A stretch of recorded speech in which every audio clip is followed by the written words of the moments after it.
Selamat pagi adik-adik teruna, hari ini kita akan memulai ibadah kita kembali bersama. Silakan ambil Alkitab kalian.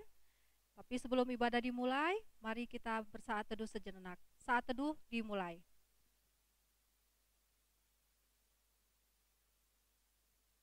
Saat teduh selesai, kita akan bernyanyi, memulai ibadah kita bernyanyi dari Gita Bakti 5 ayat 1.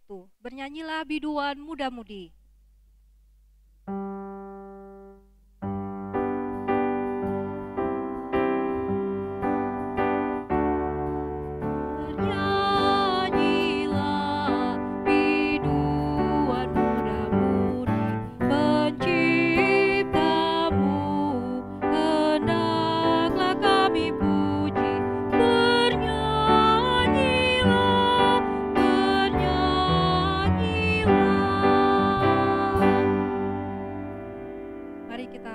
Dalam doa. Bapa yang bertahta di dalam kerajaan surga, segala puji dan syukur bagimu ya Tuhan. Hari ini kami kembali boleh beribadah bersama dengan anak-anak teruna di rumah. Tuhan Yesus yang baik, terima kasih atas nafas kehidupan yang masih boleh Tuhan percayakan kepada kami.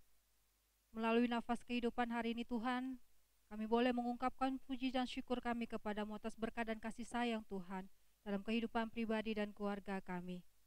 Inilah kami anak-anak-Mu ya Tuhan, yang telah memberikan waktu kami untuk beribadah bersama dengan Tuhan. Kami mohon ya Bapa, hadirlah bersama kami dalam ibadah ini, agar ibadah ini boleh berkenan di hadapan Tuhan, dan menjadi dupa yang harum untuk hormat dan kemuliaan nama Tuhan. Hanya di dalam nama Tuhan Yesus Kristus sumber kehidupan, kami berdoa dan mengucap syukur kepadamu Bapa yang di sorga. Amin. Adik-adik teruna, kita akan membaca kitab Mazmur pagi ini.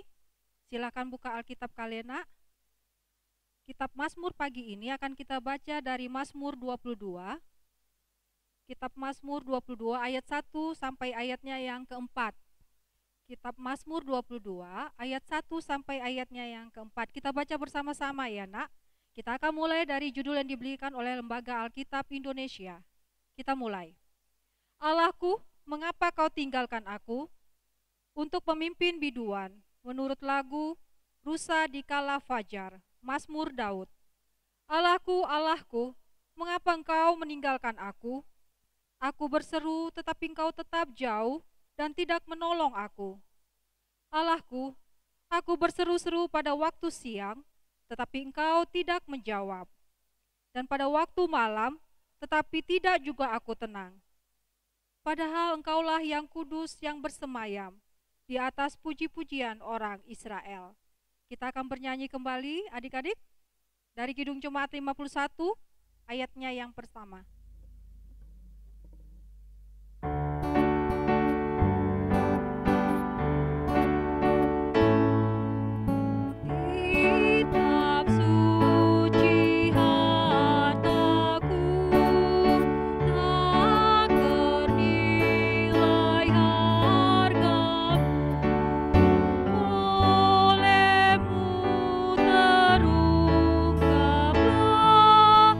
Siapa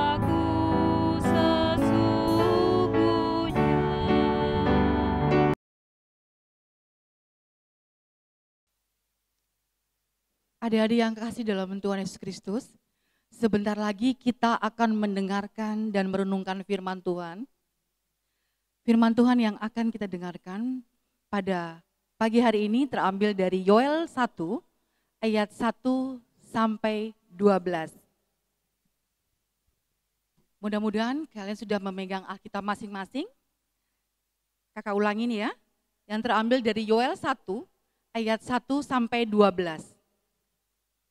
Kalau sudah dapat, sebelum kita mendengarkan dan merenungkan firman Tuhan, kita sama-sama berdoa terlebih dahulu untuk mohon bimbingan Roh Kudus. Bapa yang baik yang kami kenal dalam Tuhan Yesus Kristus, sebentar lagi kami hendak mendengarkan dan merenungkan firman-Mu. Ya Roh Kudus, hadirlah di dalam hati kami masing-masing dan pikiran kami, sehingga Engkau persiapkan hati dan pikiran kami, agar kami dapat mengerti apa yang Tuhan kehendaki melalui firman yang kudus. Demikian pula ya Tuhan, kami berdoa untuk hamba-Mu yang akan menyampaikan firman ini. Biarlah hamba-Mu dapat menyampaikan firman dengan baik. Bersabdalah ya Tuhan, karena kami anak-anak-Mu telah siap untuk mendengarkannya. Amin. Demikian adik-adik, kita akan merenungkan Yoel pertama ayat 1 sampai 12, kakak akan bacakan ya. Firman Tuhan yang datang kepada Yoel bin Petuel, tulah belalang sebagai hukuman Tuhan, dengarlah ini, hai para tua-tua, pangsanglah telinga, hai seluruh penduduk negeri. Pernahkah terjadi seperti ini di dalam zamanmu, atau dalam zaman nenek moyangmu? Ceritakanlah tentang itu kepada anak-anakmu, dan biarlah anak-anakmu menceritakan kepada anak-anak mereka, dan anak-anak mereka kepada angkatan yang kemudian. Apa yang ditinggalkan belalang pengerip telah dimakan belalang pindahan. Apa yang ditinggalkan belalang pindahan telah dimakan belalang pelompat. Dan apa yang ditinggalkan belalang pelompat telah dimakan belalang pelahap. Bangunlah hai pemabuk dan menangislah. Merataplah hai semua peminum anggur karena anggur baru, sebab sudah dirampas dari mulutmu anggur itu. Sebab maju menyerang negeriku suatu bangsa yang kuat dan tidak terbilang banyaknya. Giginya bagaikan gigi singa dan taringnya bagaikan taring singa betina. Telah dibuatnya pohon anggur menjadi musnah dan pohon araku menjadi buntung. Dikelupasnya kulit sama sekali dan dilemparkannya sehingga carang-carangnya menjadi putih. Merataplah seperti anak dara yang melilitkan kain kabung karena mempelai kekasih masa mudanya. Korban sajian dan korban curahan sudah lenyap dari rumah Tuhan dan berkabunglah para imam, yakni pelayan-pelayan Tuhan. Ladang sudah musnah, tanah berkabung, sebab gandum sudah musnah, buah anggur sudah kering, minyak sudah menipis, para petani menjadi malu, tukang-tukang kebun anggur meratap karena gandum dan karena jelai, sebab sudah musnah panen ladang. Pohon anggur sudah kering dan pohon ara sudah merana. Pohon delima juga pohon korma dan pohon apel, segala pohon di padang sudah mengering. Sungguh kegirangan Melayu dari antara anak-anak manusia. Demikian anak-anak pembacaan firman Tuhan yang barusan saja kita dengar. Pada pagi hari ini, kita akan diajarkan bagaimana sikap orang percaya menghadapi pergumulan. Kalau berbicara tentang pergumulan, pasti identik dengan masalah. Tidak mungkin dalam pergumulan itu tidak ada masalah. Dan masalah itu selalu hadir di dalam kehidupan manusia. Tidak melihat apakah secara finansial itu mereka berada ataupun tidak. Apapun keadaan orang tetap memiliki masalah. Karena masalah adalah salah satu cara Tuhan untuk membuat kita menjadi pribadi yang lebih baik. Anak-anak yang kasih dalam Tuhan, seperti contohnya, orang yang punya uang bingung makan di mana kita hari ini. Tetapi orang yang tidak punya uang, makan apa? Jadi masalah selalu ada di dalam sepanjang hidup kita. Saya pernah ingat akan buku yang pernah saya baca, yaitu The Success Principle dari karya Jack Canfield. Beliau mengatakan bahwa masalah di dalam hidup kita tidak bisa mengontrol masalah yang datang ataupun kapan masalah itu datang, tetapi kita bisa mengontrol respon kita terhadap masalah tersebut. Ternyata anak-anak, dari teori Jack Canfield ini mengatakan bahwa masalah itu ada teorinya, ada rumusnya. Bahwa masalah, respon, dan outcome, hasil. Jadi sama-sama masalahnya, tetapi respon kita berbeda. Respon itu adalah cara kita untuk menghadapi masalah itu berbeda, maka outcome-nya, hasilnya dalam solusi itu akan berbeda juga. Misalnya anak-anak, dalam hal kemacetan. Kalau orang merespon baik, tidak akan marah-marah, tidak akan memaki-maki, tetapi justru mereka cooling down dengan meditasi mungkin di mobil atau mendengarkan lagu yang relaksasi. Tetapi kalau orang yang berespon tidak baik, mereka akan maki-maki, akan semakin marah, padahal tidak ada solusi di situ. Jadi ternyata masalah itu tidak bisa kita kontrol kapan datang dan bentuknya bagaimana, tetapi respon kita bisa kontrol karena bersifat internal. Kita mengontrol diri kita terhadap masalah yang hadir. Nah, kata Jack Canfield tadi bahwa karena kita bisa mengontrol diri kita terhadap respon terhadap masalah, maka kita merubah respon kita dari mengapa saya yang mendapat masalah, kenapa saya sih, tetapi dari apa ya Tuhan yang inginkan dalam masalah yang saya hadapi ini. Nah inilah adik-adik ya, kalau kita merespon dengan baik, maka kita akan lebih tenang dalam menghadapi masalah, dan juga kita juga akan mendapatkan solusi yang baik dalam masalah kita itu. Karena Tuhan telah berjanji sama kita dalam 1 Korintus 10 ayat 13 bahwa pencobaan-pencobaan yang kamu alami ialah pencobaan-pencobaan biasa yang tidak melebihi kekuatan manusia. Oleh karena itu, beresponlah baik terhadap masalah yang kalian hadapi. Nah anak-anak, hal ini juga terjadi pada saat zaman Nabi Yoel. Nabi Yoel ini adalah berkarya pada Yehuda, orang-orang Yehuda. Ya, di situ ada wabah belalang, wabah kekeringan. Hal ini merupakan tanda-tanda murka Allah karena Nabi Yoel mendorong orang-orang Yehuda untuk bertobat dan mengadakan rekonsiliasi dengan Tuhan. Karena kenapa? Nabi Yoel mengatakan bahwa ini terjadi karena orang-orang Yehuda sudah tidak setia dan taat kepada Tuhan. Jadi, maka ada masalah belalang yang sangat membahayakan kaum Yehuda pada saat itu. Memang terjadi luar biasa ya anak-anak, kalau anak-anak lihat di sini. Kita lihat pada ayat yang kedua, Nabi Yoel mengatakan, dengarlah ini hai para tua-tua, pasanglah telinga hai seluruh penduduk negeri, pernahkah terjadi seperti di dalam zamanmu atau dalam zaman nenek moyangmu? Ini mengingatkan bahwa orang Yehuda, kamu ingat gak sih? Ini kan pernah terjadi wabah belalang pada zaman apa? Zaman Musa dulu kan? Kalau kita bisa lihat di dalam Keluaran 10 ayat 1 sampai 20, ada belalang Mesir tulah yang ke-8. Maksud Nabi Yoel di sini bahwa kenapa sih nggak bisa belajar dari masa lalu? Kenapa sih diulangin lagi?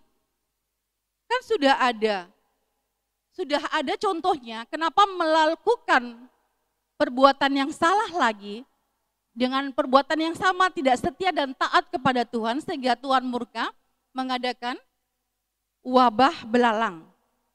Kemudian Nabi Yoel mengatakan, ceritakan tentang ini kepada anak-anakmu dan anak-anakmu menceritakan kepada anak-anaknya dan anak-anaknya menceritakan kepada generasi selanjutnya. Maksudnya firman Tuhan ini ceritakanlah agar anak-anak turunan dari Yehuda mengerti bahwa apa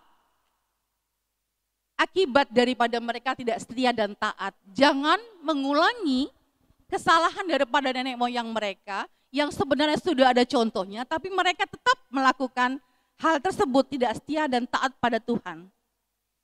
Orang-orang Yehuda pada saat itu menyembah Baal, anak-anak. Dan mereka mengatakan bahwa Baal adalah yang menghadirkan kesuburan tanah dan kelimpahan, sehingga Tuhan murka bagi mereka. Kemudian selanjutnya kalau kita lihat begitu dahsyatnya pada saat itu ada 4 belalang yang melahap semua pertanian mereka, yaitu belalang pengerip, pindahan pelompat, dan belalang pelahap. Jadi jika ada sisa dari belalang pengerip maka diambil oleh belalang pindahan, jika ada sisa lagi makanan diambil lagi belalang pelompat, dan akhirnya diambil oleh belalang pelahap. Sehingga habis musnah segala pertanian yang ada pada saat itu. Oleh karena itu, adanya suatu resesi ekonomi pada saat itu, kemudian kelaparan, yang paling menyedihkan bagi Yoel. Dan pada saat itu Nabi Yoel lebih sedih lagi, karena akibat dari wabah belalang ini, penyelenggaraan ibadah di Bait Allah dihentikan. Kenapa pada saat itu? Korban sajian dan korban curahan tidak tersedia. Karena korban sajian merupakan tepung dan minyak, korban curahan tidak tersedia anggur. Bagaimana akan mengadakan penyelenggaraan ibadah? Terhentinya penyelenggaraan ibadah dilihat Yoel sebagai peristiwa yang menyedihkan karena persembahan dihubungkan dengan berkat dari Tuhan. Oleh karena itu anak-anak, Nabi Yoel menghimbau kepada orang-orang Yehuda untuk bertobat dan kembali kepada Allah. Tuhan bisa membuat kita berbalik dengan cara apapun juga, dengan peristiwa apapun juga, untuk kita tetap percaya kepada Tuhan. Tuhan sangat sayang kepada kita anak-anak, sehingga menggunakan berbagai hal untuk kita kembali kepada Tuhan. Demikian juga selain peristiwa, selain segala macam hal yang kita alami, Tuhan juga bisa memakai orang lain untuk mengingatkan kepada kita. Seperti misalnya orang tua, guru, kakak layan, atau senior-senior kita.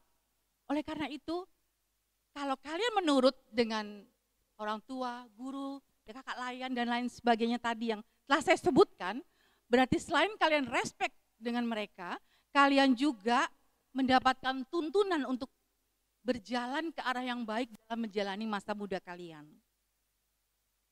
Anak-anak yang kasih dalam Yesus Kristus,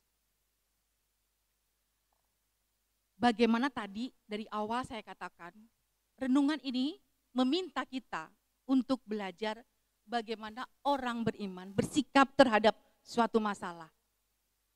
Nah, berdasarkan perintah Nabi Yoel terhadap orang-orang di Yehuda, berarti kita harus introspeksi kalau mendapat masalah. Masalah ini kenapa terjadi? Tadi seperti saya katakan bahwa jangan kita berfokus kepada kenapa saya yang mendapat masalah, tetapi berfokus pada apa yang Tuhan inginkan di dalam masalah yang saya hadapi ini. Kemudian berdoa, pastinya kita berdoa. Mohon pengampunan Tuhan, bertobat, mohon pertolongan Tuhan dan bimbingan Roh Kudus agar kita bisa melampaui masalah kita bersama dengan Tuhan. Itu kalau kita punya masalah. Bagaimana kalau teman-teman kita yang punya masalah? Kalau teman-teman kita punya masalah, sudah tentu kita juga mendoakan mereka, ya anak-anak ya. Juga bisa membantu mereka sesuai dengan kapasitas yang ada pada diri kita. Anak-anak, sedemikian jauh tadi sudah saya paparkan bagaimana orang-orang beriman bersikap terhadap masalah tersebut.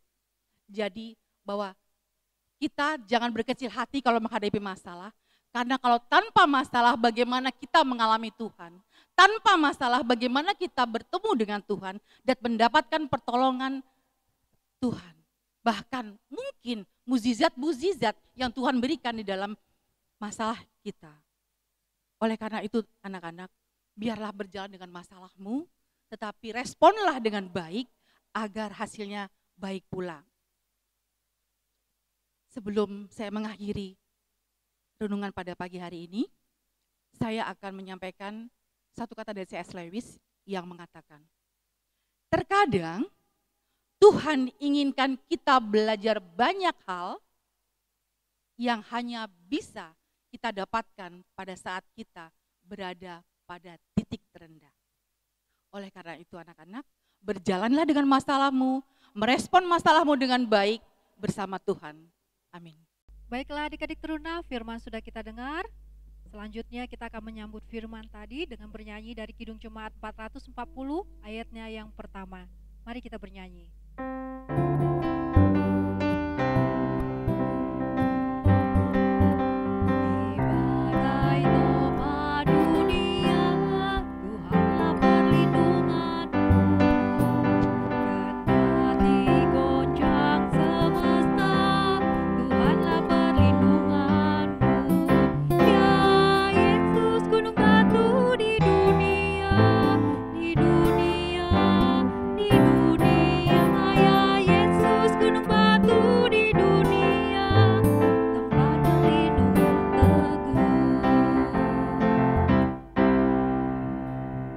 Adik-adik yang kekasih dalam Tuhan Yesus Kristus, tiba saatnya kita akan berdoa syafaat. Bapa yang baik, yang kami kenal dalam Tuhan Yesus Kristus, terima kasih ya Tuhan, karena Engkau telah memberikan kami kesempatan untuk mendengarkan firman-Mu.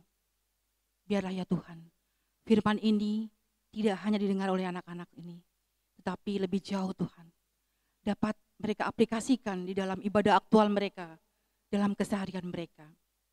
Kami tahu Tuhan, bahwa kami pribadi lepas pribadi, tidak pernah lepas dari pergumulan sepanjang kami hidup. Tapi biarlah Tuhan, dengan mendengar firman ini, kami mengerti bagaimana mereka harus merespon masalah-masalah ada di dalam kehidupan mereka. Ajarilah ya Tuhan, anak-anak teruna ini, untuk merespon dengan baik setiap pergumulan yang mereka hadapi. Biarlah Tuhan, mereka menyerahkan semua itu kepadamu saja, dan memakai Engkau Tuhan, dan berjalan bersamamu dalam masalah mereka. Ya Tuhan Yesus, pada pagi hari ini kami berdoa juga untuk anak-anak teruna ya Tuhan, bahwa di dalam keadaan sekarang ya Tuhan, berikanlah kesehatan bagi mereka ya Bapa. Kami rindu juga Tuhan akan persekutuan yang akan datang ya Tuhan, jika masalah ini akan berlalu. Biarlah Tuhan, banyak hal yang dapat kami pelajari dari peristiwa pandemi COVID-19 ini ya Tuhan, bahwa pada akhirnya kami tahu ya Tuhan Yesus, kami lebih menghargai persekutuan nantinya yang akan kami laksanakan jika hari-hari kebebasan itu tiba. Ya Tuhan Yesus, pada pagi hari ini dalam doa syafaat kami juga berdoa Bapa untuk gereja-gereja dan pelayanan-pelayanannya. Bapa, kami tahu bahwa gereja-gereja tidak melakukan ibadah-ibadah. Tapi Bapa, Tuhan telah membuka gereja-gereja kecil dari rumah-rumah kami, sehingga banyak sekali ibadah-ibadah Tuhan di tempat-tempat lain selain di rumah-Mu ini ya Tuhan. Puji Tuhan bahwa kami mendapatkan hikmat dari semua ini. Kami lebih dekat lagi ya Tuhan secara pribadi dengan-Mu. Bahwa Tuhan tidak hanya berada di gereja, Tuhan ada di mana-mana. Demikian juga Tuhan ada di dalam hati kami masing-masing. Ya Tuhan Yesus, berkatilah juga ya Bapak pendeta kami, biarlah Tuhan berikan hikmat dan kebijaksanaan, kesabaran dalam merespon segala pergumulan yang ada di tengah-tengah tugas pelayanannya di GPIB Philadelphia Medan. Tuhan juga berkati keluarganya, ibu dan anak-anak, berikan mereka kesehatan, berikan mereka rezeki ya Tuhan, dan keselamatan dalam kehidupan mereka. Ya Tuhan Yesus, pada pagi hari ini kami juga berdoa untuk bangsa dan negara kami. Biarlah ya Tuhan, Tuhan berikan hikmat juga kepada para pemangku kebijakan ya Tuhan, dari pusat maupun sampai ke daerah-daerah. Agar mereka Tuhan dapat memberikan solusi yang baik bagi kami warga negaranya dalam menghadapi pandemi COVID-19.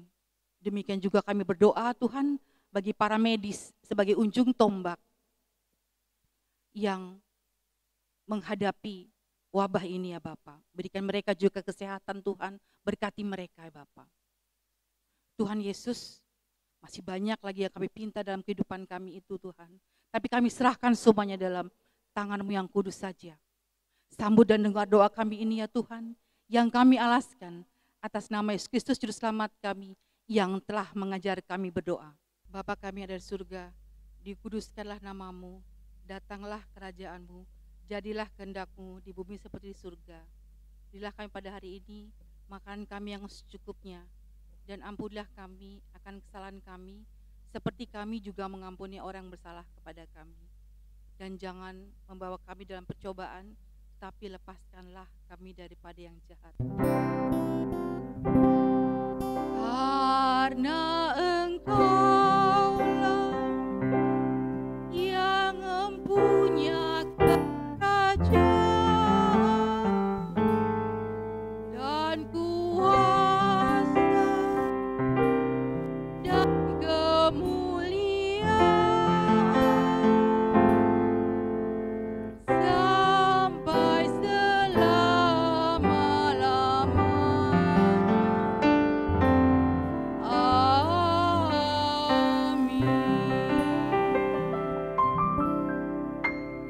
Baiklah adik-adik teruna, saatnya kita akan memberikan persembahan syukur kita kepada Tuhan. Marilah kita memberikan persembahan syukur sambil bernyanyi dari Gita Bakti 79 ayatnya yang pertama.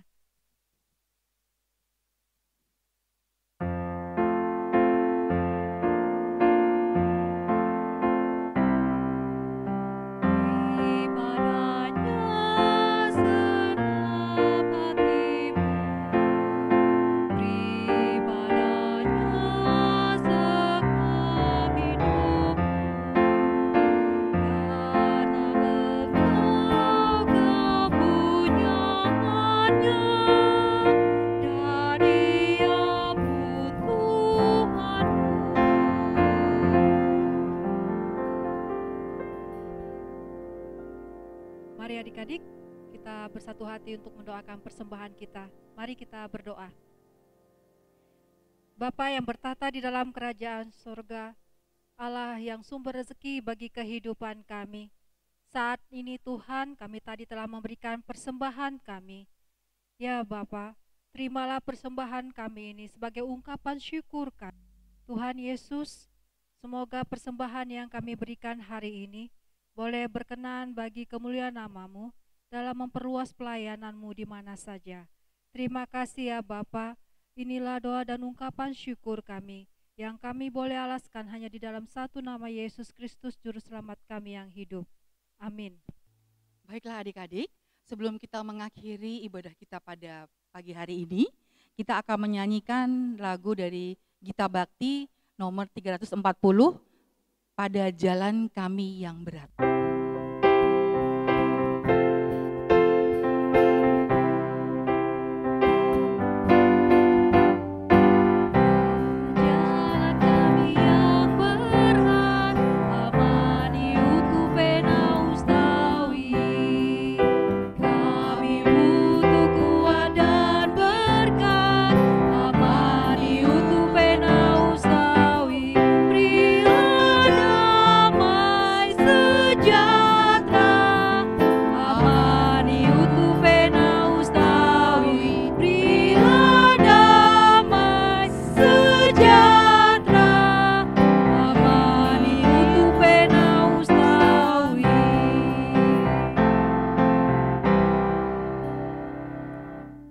Baik adik-adik, kita akan mengakhiri ibadah kita pada pagi hari ini.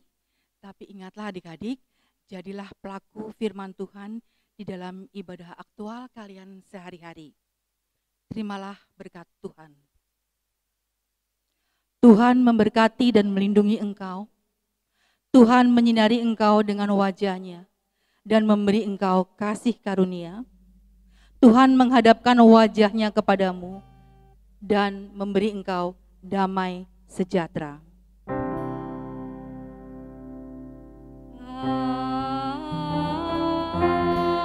Amin, amin, amin.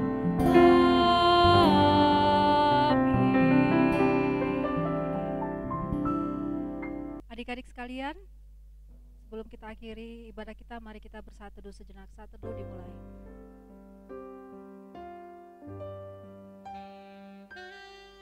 Saat teduh selesai. Selamat hari Minggu.